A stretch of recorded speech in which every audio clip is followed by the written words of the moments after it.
You know, at this point, I feel like Gian enjoys the pain because the new unit Augusta can just take his weapon, take more Tefi and Verena, and rule the world with her damage, or even freeze the world. Well, except for Bob. Bob doesn't care about time anomaly shenanigans. Anyway, in this video, I am going to showcase Augusta's abilities, explain what's the best way to play and build her, and in which team she thrives. So if you're interested in learning how to deal the best possible damage with Augusta, or still trying to decide if she's worth pulling for, then this is the video you need to watch.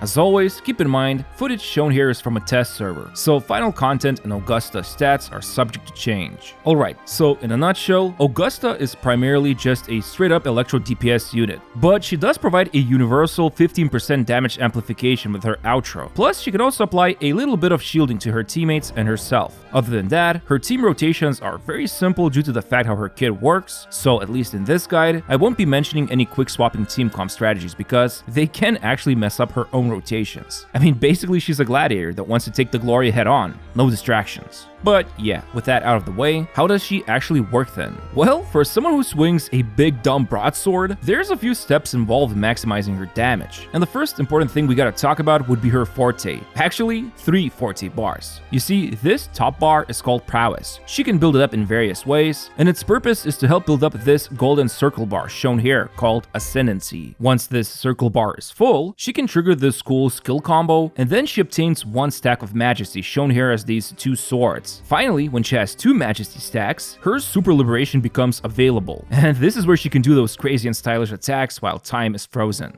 But let's break it down and examine everything bit by bit. And starting with prowess bar, it can be increased by almost any part of her kit, like using the basic attack 4-hit combo or heavy attacks, but the best and fastest way you can fill it up instantly is by using her intro skill or when her regular resonance skill damages the enemy. Both these methods fill prowess to 100%. Now, once prowess is full, she can perform an enhanced heavy plus basic attack, and its primary purpose is to generate ascendancy for the gold circle bar in the middle, since it's needed to unleash her super liberation. You can also jump when prowess is full. It will be an alternate enhanced attack, but I prefer just using her heavy plus basic attack on the ground since it seems to fill ascendancy a bit better. But who knows, maybe someone might find better use for the air enhanced attack. Speaking of which, here's all the ways you can fill up her ascendancy, aka the gold circle bar. First, we have normal attacks, which also count that enhanced heavy plus basic attack from full prowess, then intro skill restores 20% of it, then her regular resonance skill restores 10%, and finally, her liberation restores a massive 40%. And if you're wondering about the last one, well, Augusta actually has 2 liberations. Regular one, where she spends 125 energy to cast it, and then the super version, which requires majesty and doesn't need energy. The best part, both of these liberations have separate cooldowns, so in a moment, I'll show you a good way to utilize both liberations for best damage. But yeah, once ascendancy reaches 100%, or basically the gold circle bar is full, Augusta can now unleash a series of multiple skills. Just mash the skill button 3 times, which will then consume all ascendancy, and she will then gain 1 majesty after the 3rd skill tap.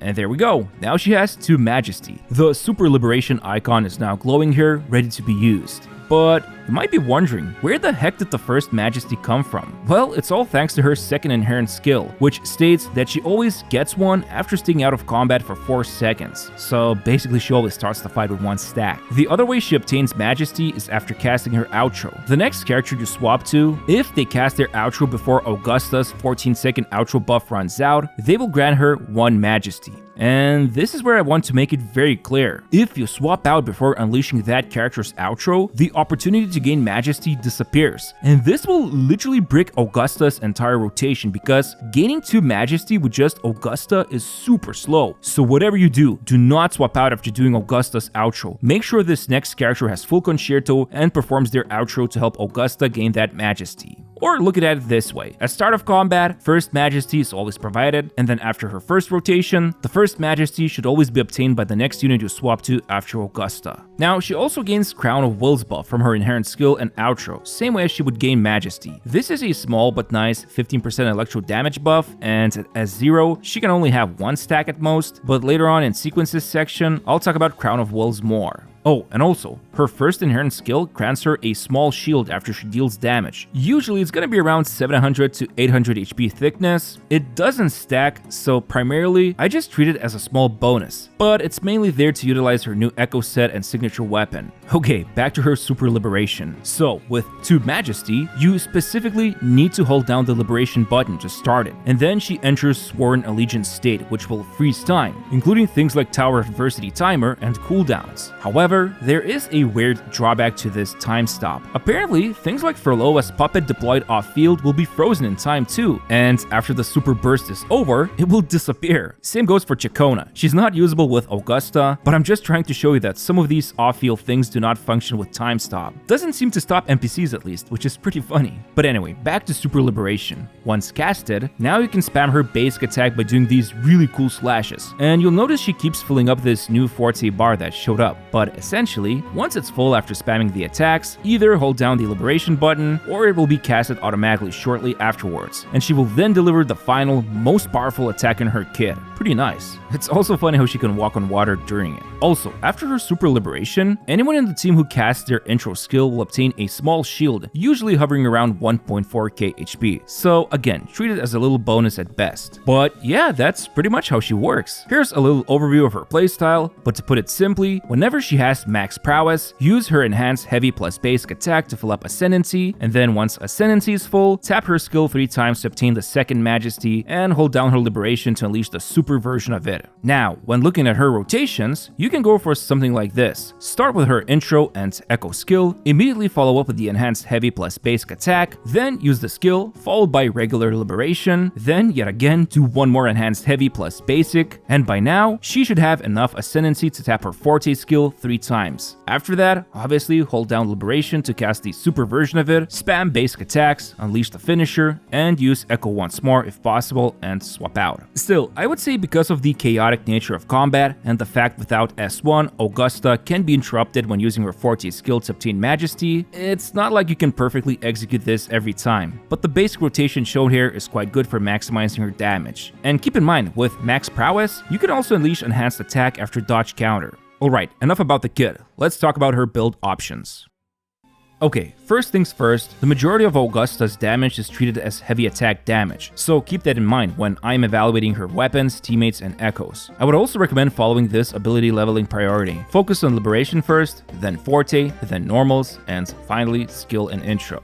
Now, starting with weapon options, we of course have the signature, Thunderflare Dominion, probably one of the coolest looking weapons in the game. It's got a pretty massive base attack, and I think for the first time, one of the smallest critical rate substats, but it's the passive where this weapon becomes absurd. Aside from the usual 12% attack it grants, casting intro or skill boosts heavy attack damage by 20%, and most importantly, whenever she gains a shield, her heavy attack damage ignores 7.2% of enemies' defense, and this can stack up to 5 times, or for a whopping 36% defense ignore. However, her next best option, good old GN's Verdant Summit, actually lags behind by about 10%, but it is pretty powerful on her since she can fully utilize the passive and stats. But then the power level starts to dip with the Aegis of Harvest. It's about 19 to 20% worse, and Wildfire Mark is also in a similar situation, so I just treat them as stat sticks if you don't have her signature or Verdant Summit. Finally, we have the standard 5-star Illustrious Razor. It's alright. At full refinement, it's a few percent stronger, but overall, when we move over to 4-star options territory, the new Battle Pass Broadblade Zenith is almost as good as R1 Illustrious Razor, but it has to be fully refined, and that would take time right now. So the other option could be Autumn Trace, the older BP Broadblade, which at full refinement is only worse by a percent or 2 compared to Zenith. Finally, if you don't have any of the mentioned weapons, you can go for these options shown here, along with the rest of the options shown in this table.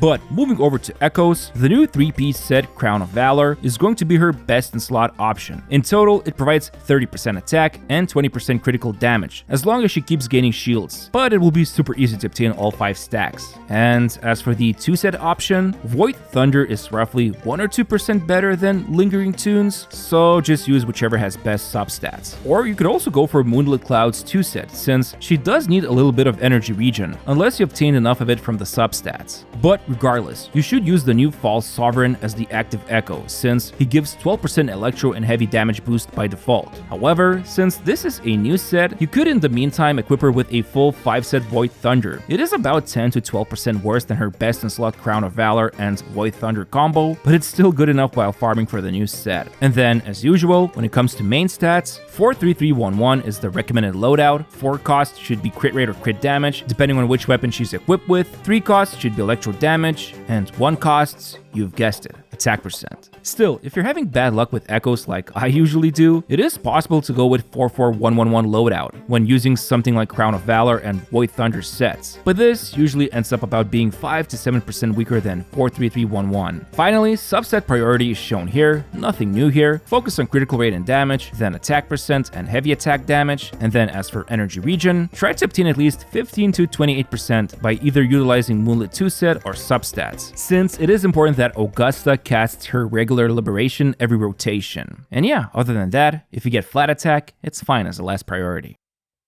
Currently, Augusta doesn't have her best team yet, and by that, you know what I mean. You know.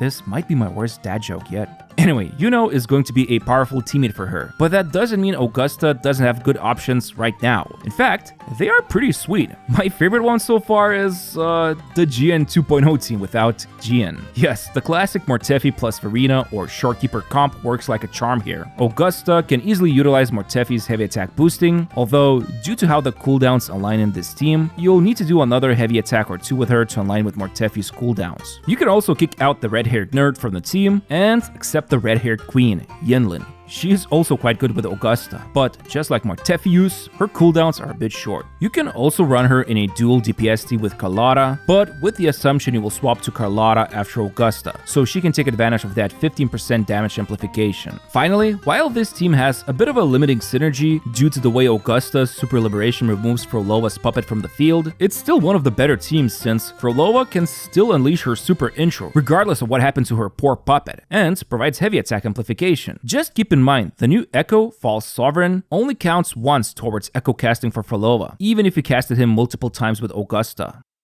Alright, time to spend some Ashtrites. Well, if you're interested in that. Okay, so when looking at her sequences, the first one now makes it so that Crown of Wills also provides critical damage. The stack limit is increased by 1, and her intro can obtain an additional crown stack. Most important, her Forte skill grants her immunity to interruption, which is a pretty good quality of life upgrade. Then, second sequence yet again improves Crown of Wills. Now, each stack also gives a whopping 20% critical rate boost, and for every crit rate point over 100%, gives back 2% critical damage. Then, third sequence improves a bunch of her multipliers, which is nice, and then the fourth sequence grants everyone in the team 20% attack after casting her intro, so a decent upgrade for everyone. As for S5, yeah, it's pretty much meh at this point, but now you'll be aiming for final sequence because it is pretty insane, I'll tell you that. So, Crown of Wills now has 4 stacks, she can now gain even more critical damage from overcapped crit rate, and her enhanced heavy attacks grant Crown of Wills stacks and deals additional damage. So, broken S6 basically. Now, in terms of pull priority, I'd say if you don't have Verdant Summit, then definitely get her signature. It's a big boost in damage. Otherwise, focus on getting Sequence 1 and Sequence 2, since they both will significantly improve her damage. But yeah, that's pretty much it. Hope you found this video useful, and as always, make sure to press the like button on this video, that helps a ton, and leave a comment for the algorithm gods. And if you're feeling generous enough today, subscribe to my channel. Thanks, and see you next time.